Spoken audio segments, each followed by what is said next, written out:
अनंत चतुर्दशी के अगले दिन भोपाल के आरिफ नगर इलाके में गणेश प्रतिमा के विसर्जन जुलूस में पथराव के आरोप लगे, जिसके बाद से आक्रोशित लोगों ने कुछ ही देर के लिए गौतम नगर थाने का घेराव किया।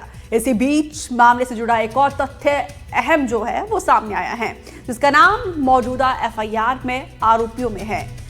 और करीब 1 महीने पहले ही इसी थाने में मौजूद फरियादी के खिलाफ एफआईआर दर्ज कराई गई थी और शिकायत में बताई घटनास्थल की लोकेशन शुरुआती तथ्यों से पूरी तरीके से मेल नहीं खाती है। अब तक खंगाले गए सीसीटीवी फुटेज में पथराव दर्ज नहीं मिला है। अब फरियादी ही पुलिस की जांच के घेरे में आ गए हैं। आरोप है कि आपसी रंजिश का बदला लेने के लिए पथराव की कहानी बनाई गई।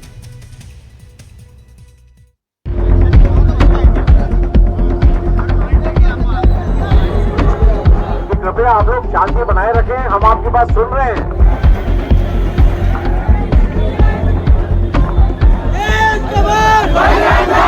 मध्य प्रदेश शांति का टापू है। यहाँ हर सनातन त्योहार बढ़ चढ़ के मनाया जाएगा और यदि उसमें कोई रोड़े अटकाएगा तो वो कोई भी हो, कैसा भी हो, उसे बख्शा नहीं जाएगा। विघ्न हर्ता के जुलूस में विघ्न बाधा डालोगे तो जिंदगी भर विघ्न बाधाएं भोगोगे, ऐसी हमारी तैयारी। ये बिरयानी खिलाने वालों की सरकार नहीं है। मंत्री जी, आदरणीय विधायक जी नाराज हैं, सीधे सनातन पर हमला बता दिया। मंत्रियों के बयान ऐसे जैसे किसी बड़ी साजिश का पर्दाफाश कर दिया हो। लेकिन काश पुलिस की जांच देख लेते, सीसीटीवी खंगाल लेते। पुलिस की पड़ताल और सीसीटीवी फुटेज इस राजनीतिक नैरेटिव को पलटने लगे हैं। फरियादी चरण सिंह कुशवाहा ने 3 नामजद आरोपियों पर पत्थरबाजी और मूर्ति खंडित करने का आरोप लगाया। एफआईआर में लिखा पत्थर उन्हीं के हाथों से आया, लेकिन पुलिस की जांच कह रही है कहानी कुछ और है। जिस अब्दुल हलीम को एफआईआर का मुख्य आरोपी बनाया गया, पुलिस ने उसी के सीसीटीवी से साबित किया कि घटना के वक्त वो अपनी दुकान पर था। साहिल बच्चा हिस्ट्री शीटर है, लेकिन उसी दिन उस वक्त साहिल अपने पिता और दूसरे आरोपियों के साथ अजहरुद्दीन नाम के शख्स के घर के बाहर हंगामा कर रहा था। इसकी फुटेज सामने आई है। तीसरे आरोपी यासिन के खिलाफ फरियादी ने नामजद रिपोर्ट लिखाई है, लेकिन खुद कह रहे हैं कि उन्होंने आरोपियों को घटनास्थल पर नहीं देखा।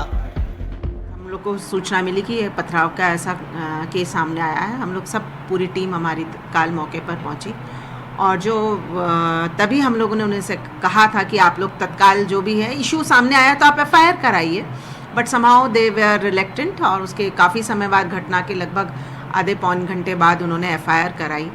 और जब हमने प्राइमरली इन्वेस्टिगेशन किया, जब हम लोग ने सीसीटीवी फुटेज अगर देखे जिनके उन्होंने नाम लगाए हैं, तो एक तो अभी still we are unable to trace that chap, और जो बाकी 2 भी हैं उनका प्रेजेंस भी was not on in that area. They एक तो अपने शॉप पर ही था, and that we have proved through the presence of the CCTV footage.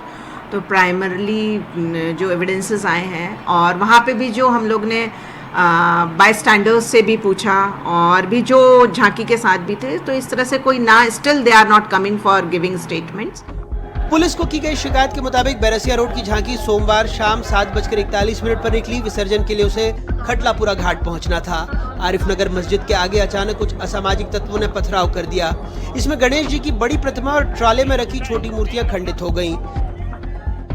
जिसके बाद झांकी डीआईजी बंगला चौराहा पहुंची। वहां जुलूस में शामिल समिति के पदाधिकारियों ने पथराव में प्रतिमाएं खंडित होने का आरोप लगाते हुए चक्का जाम कर दिया।